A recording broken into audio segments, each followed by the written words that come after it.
the Soviet Bloc, Yugoslavia, and the West.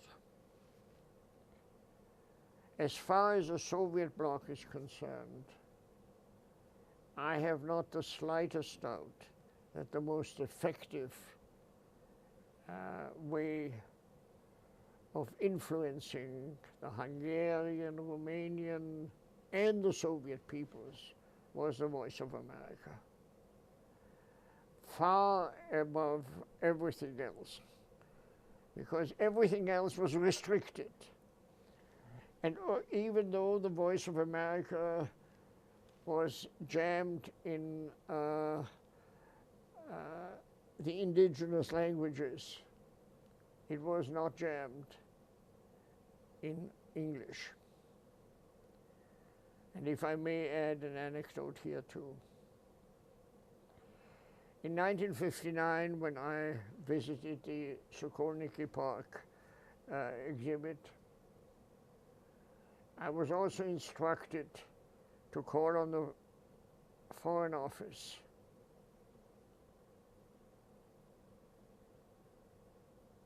to protest the jamming. Now the Deputy Foreign Minister, I forget his name now, who received me was obviously prepared that I would object to their jamming the Russian programs.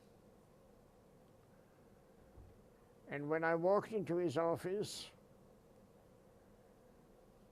I immediately realized that he was going to play a trick here, because he had on his desk a large Grundig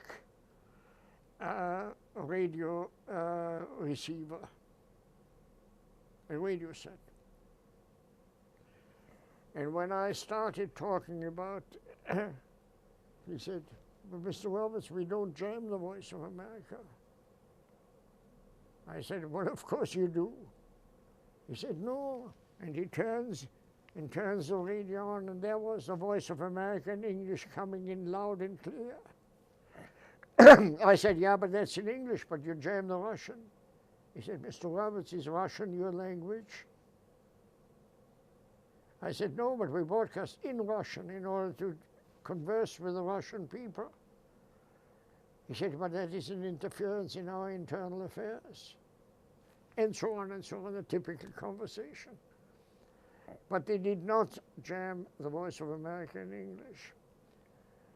I believe that the Voice of America and Radio Liberty and Radio Free Europe made an enormous difference.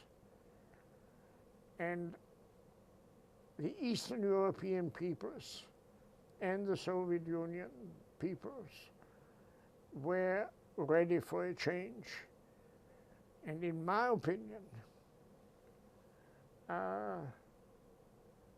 the enormous barrage from the West, VOA, Radio Liberty, BBC, Deutsche Welle, Radio France Internationale, the Vatican Radio, and so on, made an enormous difference.